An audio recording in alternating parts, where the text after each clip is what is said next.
Assalamualaikum warahmatullahi wabarakatuh. Shalom, Om Swastiastu, Namo Buddhaya, Salam Kebajikan. Perkenalkan, nama saya Damar Prananda. Saya Jono Patricia Kamila. Saya Tanisa Firahasti. Saya Hana Rahmadana.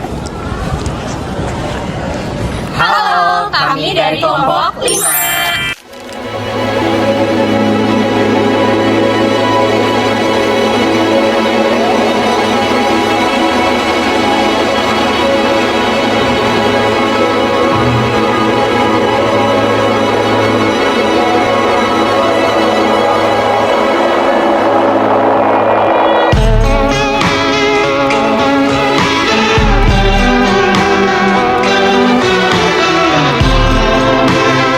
Di tengah riuh ribuan pulau dan ratusan suku, ada sebuah kompas moral yang menyatukan kita.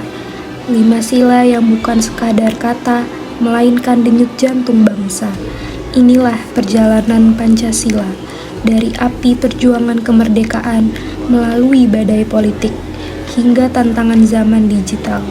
Sebuah perjalanan untuk memahami kembali apa artinya menjadi Indonesia. Terberai-berai menghilang, beri yang terasa, sakit yang tasir.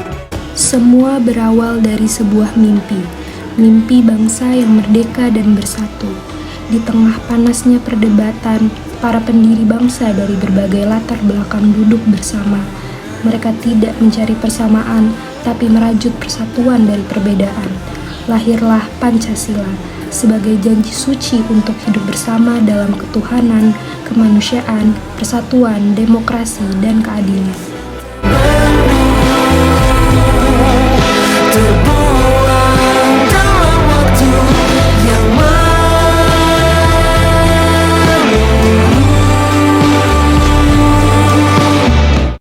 Saksikan kami daripada Republik Indonesia. Kami hormati apa yang kami tanda tangani. Kami hormati Manila Agreement. Kami akan jalankan Manila Agreement. Indonesia muda bergejolak. Pancasila dihadapkan pada ujian pertamanya.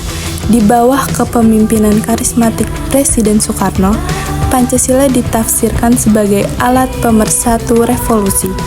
Konsep Nasakom, nasionalis agama komunis, menjadi cerminan bagaimana Pancasila coba diadaptasikan dalam pusaran ideologi global, sebuah masa penuh dinamika dan ketegangan. Zaman berganti, Orde Baru lahir dengan janji melaksanakan Pancasila secara murni dan konsekuen.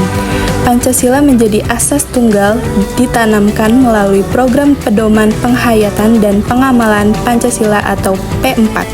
Di satu sisi, ia menjadi fondasi stabilitas dan pembangunan. Namun, di sisi lain, penafsirannya yang tunggal dan terpusat terkadang membungkam perbedaan pendapat.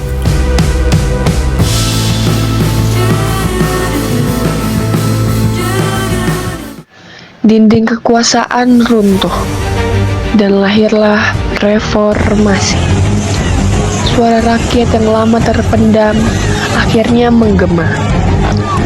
Pancasila kembali ke ruang diskusi publik, bukan lagi sebagai doktrin tunggal, tapi sebagai ruang terbuka bagi kebebasan berpikir. Di tengah derasnya arus demokrasi, Pancasila menghadapi tantangan baru, seperti radikalisme, polarisasi politik, dan banjir informasi di dunia maya. Kini, ujian terbesar bukan lagi hanya perang fisik, melainkan perang nilai. Apakah kita masih menjadikan Pancasila sebagai rumah di tengah perbedaan?